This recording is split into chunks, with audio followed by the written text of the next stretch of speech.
Hello, hello. We are back on my office floor for a flip through of my Life Journal Volume 1.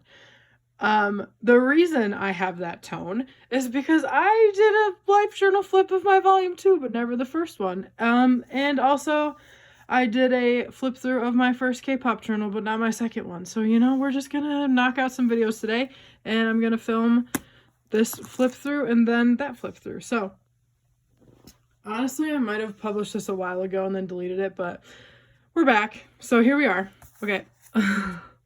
This was from December 3rd or 23rd of 2019 to October 31st. And you're going to see some interesting life in here. So, first thing was Rise of Skywalker burnt. Well, actually, I didn't burn this paper. There was an incident where I almost burned down my office, but that's fine. Went and saw Rise of Skywalker, loved it at the time, don't like it so much anymore. Fine Line, Harry Styles, A++.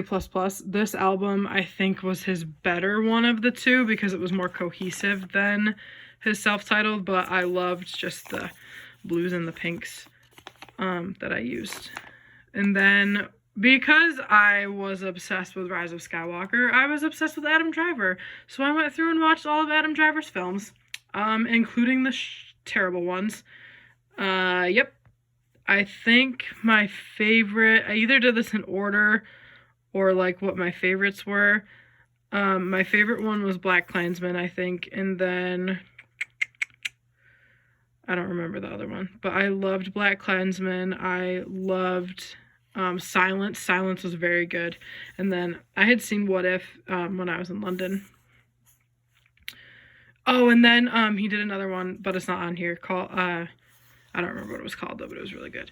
And then I just felt like doing some Steve Irwin appreciation, because I think I ordered a pop figure of him from the Australia Zoo. Niall released his second album, not as good as Flicker. I liked it, but not as good as Flicker.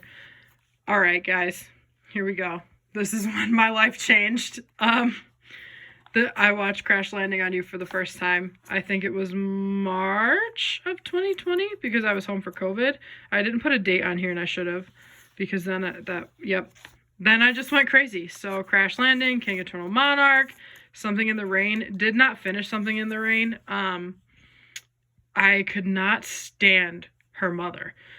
But anytime I want to be sad about my non-existent love life, I go to Korea's boyfriend, apparently, or so he has been explained. Or so it has been explained to me. Jung Hae-in, I love that man. He's just great. And this show was so cute up until episode like 10. Then I watched everything he was in, apparently. Watched One Spring Night right after. Then Tune In for Love, which he was in with Kim Go-eun, who was in King Eternal Monarch as well. So I really liked that. Then got into the Lee Min-ho phase. Or Lee Min-ho phase, so watched The Heirs. Then I watched Bride of Habaek. Not the best show, but it was still pretty good. I did enjoy it. Let's see. Abyss, this was my first K-drama watch list. These are like all the ratings. I stopped doing that pretty quick. Abyss, also the first time I watched it, I hated it. I thought it was so bad. And then I went back and rewatched it last year and it was really good. Romance is a Bonus Book was real cute. It was real cute. That's about all like I got from this drama. It wasn't my favorite, but I liked it. My Secret Romance, absolute trash. Don't watch it.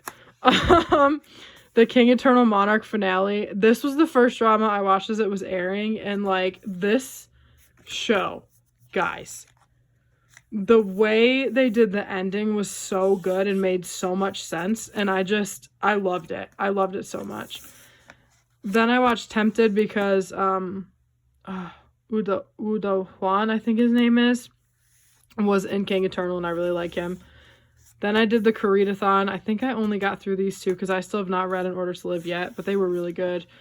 Then My First Love, made it halfway through the first season. It was garbage. I hated it. Part 2 of my watch list, just because that's how we are doing things around here. Legend of the Blue Sea, loved this show so much. Probably not everyone's favorite, but I really liked it. I thought it was good. I just wish he didn't yell at his love interest all the time. And then I watched The Great Doctor. Not my favorite historical drama, but I made it through for Minho, so that's my life. This was probably right around the time I like rediscovered Got7 because Jin Young was in this drama and I loved it. It was so good. It was so well done and his acting was really good too. Random post for Sirius Black because that's my life. Oh yeah, this was Got7 time because then I watched his Psychometric. There we go. I loved this show. I loved this quote. We use every possible means to heal our scars from the past, but the scar remains and becomes an unforgettable memory. And that was Anna who said that, who was Jin Young. I really loved this drama. It's still one of my favorites. Sorry, one of my friends just texted me. Then I watched Hwarang for the first time. This is in my top 3 dramas. I know that a lot of people think that it's kind of trash, but I loved the story of this drama so much. I thought it was so good. And I loved the cast. I loved the characters. I loved the themes in it. I really just can't say anything bad about it. I just loved it so much. And then I did a top 10, which is pretty hilarious considering I think I had only watched 10 dramas at that point. Oops, sorry about my toe. I am on my office floor. Yeah, so they were Hwarang, King Eternal, Crash Landing, Something in the Rain. When My Love Blooms, he's Psychometric. I always say Psychometric, that doesn't make sense. Bride of Hebeck, One Spring Night, Legend of the Blue Sea, The Great Doctor, and Romance is a Bonus Book. And I will tell you, the only one that is still in my top 10 is Hwarang. And then John Lewis passed away, so I pulled some of his quotes because I think he's just an icon. And it's just, even though I was under arrest, I smiled because I believed we were on the right side of history. You too must find a way to get in the way, which I thought was really good. My Love from the Star, pretty good. Loved that. And then it was One Direction's 10-year anniversary. Wow, this is already July. Dang. So I did a spread for them. Put their albums in out of order. It's fine. We don't talk about it. Then Taylor Swift dropped Folklore and ruined my entire existence. It's fine. Everything's fine. All of this is fine. I love Folklore. I like Folklore better than Evermore. Sorry, not sorry. Watched The Witch's Romance, which was really cute. I just didn't like how long it took them to like finally get together. What's Wrong with Secretary Kim? Amazing. So good. Love them together. Wish they were dating in real life. It's fine. Itaewon Class, I didn't write any of my thoughts because I found quotes that summed it up so much better than I could, and I just love the way this spread turned out. As far as Itaewon Class goes, I really liked it, but the romance between Kim Demi and Park Seo-joon kind of ruined it for me. I think that the romance was unnecessary to the plot, and I think they pushed it a little bit too hard when they didn't have really great chemistry. Weightlifting Fairy Kim Bok-joo, so good. Strong Woman Do Bong-soon, I wish I could watch the show again for the first time because I loved this show. I've watched it a few times since, and I just really love it. Had to do an entire page spread about episode 12 because their kiss is iconic. It's my top, it's my favorite kiss, I think, in any drama I've seen because it was done so well. And then I watched It's Okay to Not Be Okay. This show was good. Again, not my favorite, but I really did enjoy it when I watched it. And then the producers could not get through it. Sorry if you love that show. Then I watched the Taiwanese drama called Before We Get Married. It was decent. I wish that they had gotten together sooner, but it was good. Then I watched Fight for My Way. This was when I started my Seo-joon phase, I think, and was just watching everything he was in. I loved this show too. It was so funny. Watched this movie called Real. It was very odd. It was a very strange movie. It was like Inception, but not. And I don't know how else to describe it. It was really weird. Did not fill out watch list part 3. Did a spread for Avatar The Last Airbender. Here's my terrible drawing skills. And then Zuko and Katara because they should have been Endgame. Sorry, not sorry. Watched To the Beautiful You because I got obsessed with Chae Min-ho. This was cute too. Oh, and then W. W is in my top 3. I think this is one of the best airtight, amazing K-dramas ever made. I've watched it 4 or 5, maybe 6 times all the way through since because this drama is sick. It's so good. And then I just did the W, which I thought was cool. And then this was one of my favorite moments where she calls him on the phone and he just says, "Where are you?" And he just goes, "On my way to you." I loved that. Then I read Human Acts by Han Kang and did a whole spread about that. These are my top 5. Let's see which ones are still true. 1, 2. Ooh, only my top 2 are true.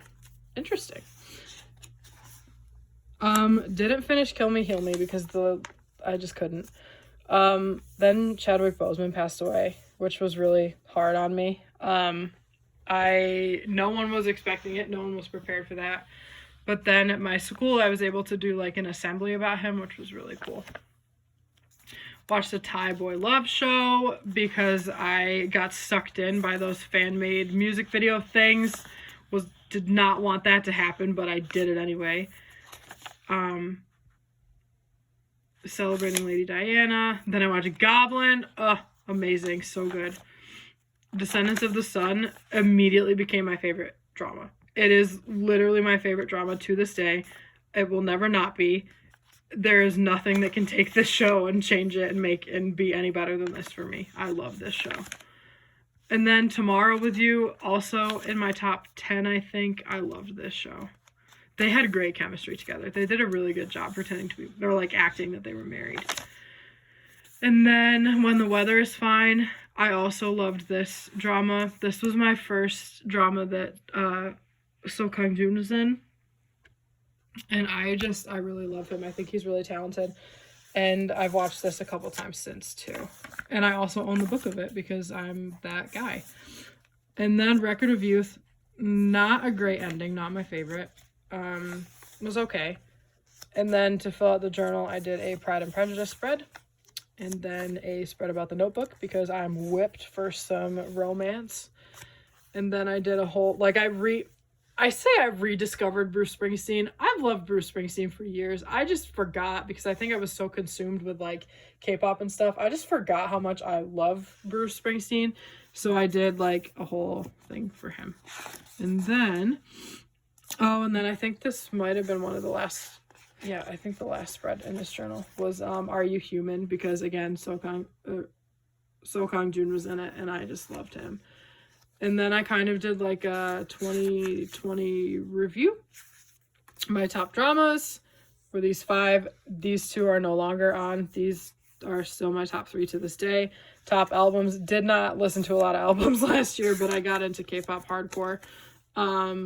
Top movies. I think they were like the only 2 movies I saw because COVID happened. So, we weren't going anywhere. And then top books.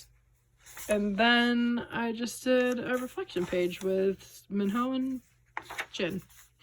All right. There we go. That is volume 1. She is also thick. But like I said, I like journals like that. So I will catch you on the next one. Bye.